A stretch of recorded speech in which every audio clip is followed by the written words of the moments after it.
ओम सुप्रभातं प्रियविद्यार्थिनः भवतां स्वागतं। भवन्तः कथं सन्ति? उचितम् अतिशोभनम्। प्रिय विद्यार्थियों, आज हम पाठ 7 प्रहेलिका के व्याकरण भाग की ओर चलते हैं। मुझे पूर्ण विश्वास है कि अभ्यास कार्य को आपने अच्छी तरह से कर लिया होगा।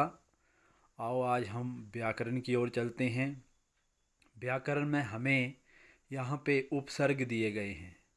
हमने पहले प्रत्यय के बारे में पढ़ा। प्रत्यय जो हैं वो धातु के पीछे जो है लगते हैं और उनके रूप को बदल देते हैं, और उपसर्ग जो हैं वो धातु के ऊपर आगे लगते हैं और उनके रूप को बदल देते हैं। जैसे गच्छति जाना होता है, जाता है होता है, तो आ उपसर्ग लग गया आगच्छति, तो उसका रूप बदल गया आता है। ठीक है, उल्टा हो जाता है। तो उपसर्ग सबसे पहले आपको पता होना चाहिए। उपसर्ग जो है वो धातुओं के आगे लगते हैं और उसके रूप को बदल देते हैं। धातु और शब्दों के पहले जुड़ते हैं उपसर्ग और उनके रूप को जो है वो बदल देते हैं।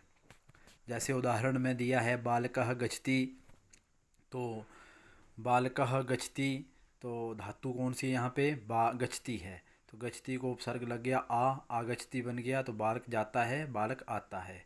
वृक्षात पत्रम पतति, तो पतति की जगह उपसर्ग लग गया उत्पतति। पुत्रम कार्य करोति, तो पुत्रम जनकम अनुकरोति, अनुकरोति हो गया। ठीक है, करोति को उपसर्ग लगा अनुकरोति। चोरः धनम हरति, हरति को उपसर्ग लगा बिहरति बन गया। पुत्रः जनकम नमति, नमति को उपसर्ग लगा प्रणमति। तो इस प्रकार से आगे जो उपसर्ग जुड़ते हैं वो धातुओं के रूप या शब्दों के रूप को जो वो बदल देते हैं। फिर कहता है ऊपरी ख स्तंभे लिखितेषु वाक्येषु क्रियापदानाम अर्थः क स्तंभात भिन्ना अस्ति। तो बोलता है ख स्तंभ में जो लिखा है वाक्य वो क्रियापद वो क स्तंभ से भिन्न है, अलग है। कारणम ख स्तंभस्य क्रियापदानि आ उत अनु बी प्र उपसर्ग युक्तानि सन्ति। बोलता है ख पद में जो है, ख जो स्तंभ है हमारा, ख जो कॉलम है, इसमें जो आगे आ उत अनु बी प्र लगे हैं ये उपसर्ग होते हैं और ये उपसर्ग का प्रयोग हुआ है। तो जैसे नीचे हमें रिक्त स्थान दिए हैं, कोष्ठ के लिखितानि पदानि योजित्वा रिक्त स्थानानि पूरयन्तः। शिष्य गुरु डैश प्र प्लस नमति, प्र उपसर्ग नमति, तो इसको मिलाकर बनेगा प्रणमति। क्योंकि नम को अणम आदेश हो जाता है, जब उपसर्ग जुड़ता है तो नम को अणम हो जाता है, तो बना प्रणमति। विमानम आकाशे डैश उत प्लस पतति, तो उत जो है वो अनंत है, तो जब मिलाएंगे तो जो वो आधा हो जाएगा उत पतति। विमान जो है हवाई जहाज जो आकाश में उड़ता है। सह क्रीडा क्षेत्रात डैश आ प्लस गच्छति, वह खेल के मैदान से आगच्छति आता है। माता दुग्धम डैश आ प्लस नयति आन्यति, माता दूध लाती है। जनहा उद्याने डैश बी प्लस हरंती, बी हरंती होता है घूमना, विचरण करना। लोग बाग में घूमते हैं या विचरण करते हैं। गंगा हिमालयात निर्गच्छति, निर प्लस गच्छति, निर उपसर्ग है, गच्छति आपको पता धातु है, तो जब मिलाएंगे तो र जो है वो गो के ऊपर चला जाएगा, तो बन जाएगा निर्गच्छति। तो निर उपसर्ग लगा और गम धातु है, रूप बना निर्गच्छति, निकलती है। तो ये हमारे उपसर्ग के थे जो मैंने आपको बता। आगे है हमारा अव्यय पदानि। अव्यय पद किसे कहते हैं? जो शब्द किसी भी लिंग वचन विभक्ति में जिनका प्रयोग नहीं होता, जो किसी भी लिंगों में वचनों में विभक्तियों में नहीं चलते, उन्हें अव्यय कहते हैं। या फिर जिनके कोई रूप नहीं बनते उन्हें अव्यय कहते हैं। जैसे जो हाईलाइट किए हैं यहाँ पे वो अव्यय हैं सारे। बिडाला पेटिकाया ऊपरी तिष्ठति, ऊपरी अव्यय है, ऊपरी के कोई दूसरे रूप नहीं चलते। नीचे जो है ये भी अव्यय है। अंतः अव्यय है, बहि अव्यय है, वामतः अव्यय है, दक्षिणतः अव्यय है। इनके कोई दूसरे रूप नहीं चलते बाकियों की तरह।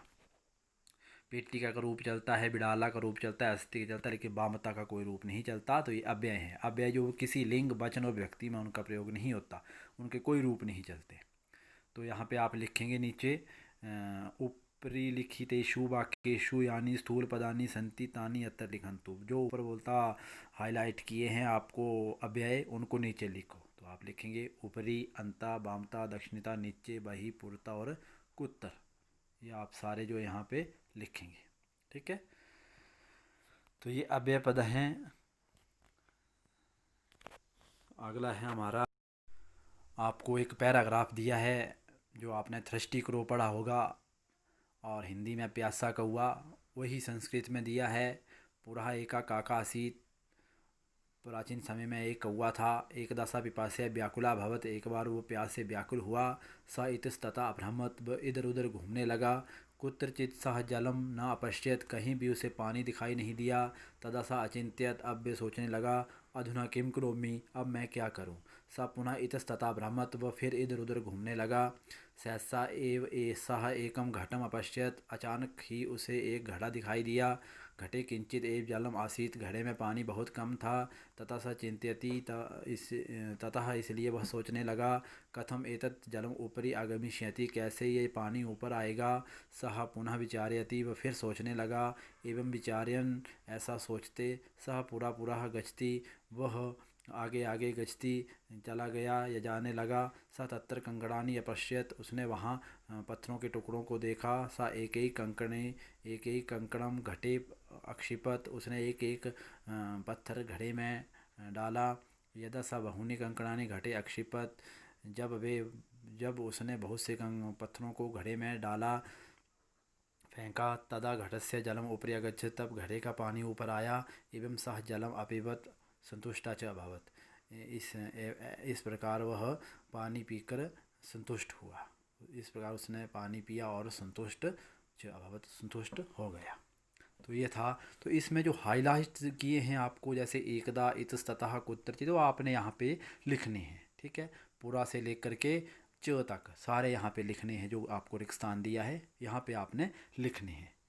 उसके बाद नीचे रिक्त स्थान है, मंजूषा में दिए हैं। सह, प्रति, पूरा पूरा, अधुना, निश्चय, उच्चय, ऊपरी, शनि, इतस्ततः, वही। ये सभी अव्यय हैं, इनके कोई दूसरे रूप नहीं चलते। तो ये अव्यय आपने रिक्त स्थान में भरने हैं अपना दिमाग लगाकर। जैसे वृक्षस्य डैश वानरास्ति, तो यहाँ पे देखना है वृक्ष के ऊपर है बंदर, तो ऊपरी है कहीं पे, हाँ है, ऊपरी भर दिया। सह डैश गच्छति, वह घर से बाहर जा रहा है ना, तो वही, ठीक है, सह वही। उसके बाद अगला है काका डैश वदती, काका कौआ जो जोर से बोलता है। उच्ची वदती, कछपहा डैश चलती, आपको पता कछुआ धीरे धीरे चलता है, तो शनई। कुकुरहा डैश भ्रमती, कुत्ते इधर उधर घूमते रहते हैं, तो इतस्ततः। पुरुषः डैश गच्छति, आदमी आगे जा रहा है, चित्र में देख रही हैं, तो पूरा पूरा।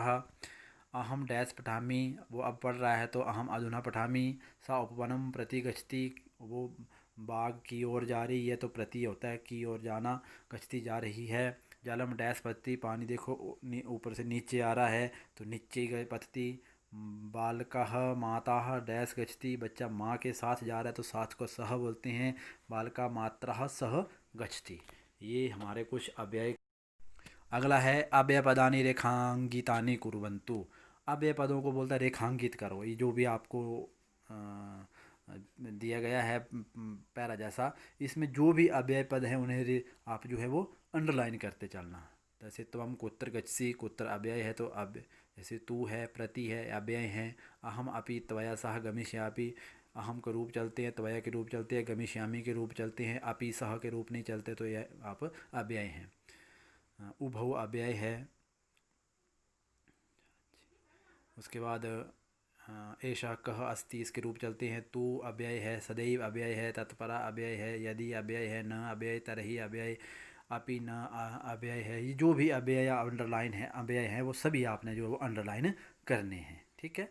उसके बाद अगला है मंजूषा दत्तान शब्दान संयोज्य वाक्यानि रचयन्तु। यहाँ पे आपको शब्द दिए गए हैं, इससे आपने वाक्य बनाने हैं।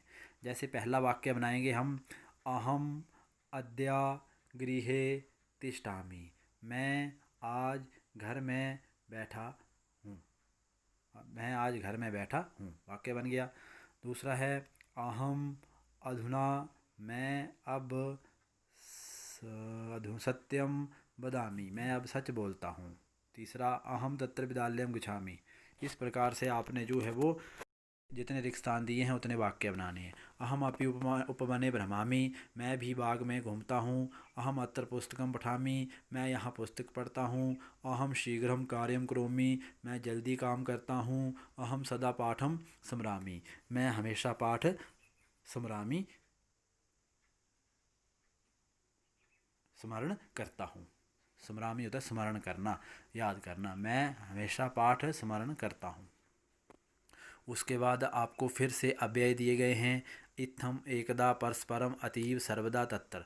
आपने वो है अपना दिमाग लगा करके समझ करके जो है वो रिक्त स्थान भरने हैं। तो एक आपको एक कहानी टाइप ही है। एकदा द्वे मित्रे आस्ताम, एक बार दो मित्र थे। तौ परस्परम घनिष्ठो आस्ताम, वे आपस में पक्के मित्र थे। तयो मध्य डैश स्नेह आसीत, उनके बीच अतीब अत्यधिक प्यार था। तौ सर्वदा मिलित्वा भ्रमणाय गच्छता, वे सर्वदा हमेशा मिलकर ही घूमने जाते थे। तत्र तौ दीर्घम वार्तालापम कुरुता, वहाँ वे दोनों लंबी बातचीत करते थे। डैश तौ कालम सुखेन याप्यता, इस प्रकार वे दोनों समय सुख से याप्यतः बिताते थे। याप्यतः लगा है क्योंकि द्विवचन है, दो हैं तो द्विवचन का लगा याप्यतः। बहुवचन होता है याप्यंती, एक वचन होता है याप्यतः। ठीक है, तो इस प्रकार आपने ये इसमें भरने हैं। उसके बाद ये सभी आपको अव्यय दिए हैं। ये सारे अव्यय हिंदी के साथ आपने अपने दिमाग में बिठा लेने हैं, नज़र मार लेनी है, याद कर लेने हैं आपने ये अव्यय। एकदा पुरा इतस्ततः तदा अधुना यदा च पुनः पुनः वही सह अपि अतीव एव तत्र न, ये सभी अव्यय हैं, इनके कोई रूप नहीं चलते, तो ये आपने याद रखने हैं। ठीक है, तो ये था हमारा अभ्यास कार्य जो आपने समझा। आपने अच्छी तरह से इसे समझा और अपनी पुस्तक में अच्छी तरह से इसे भरेंगे। भवतां दिवसा मंगलमयमस्तु। धन्यवाद।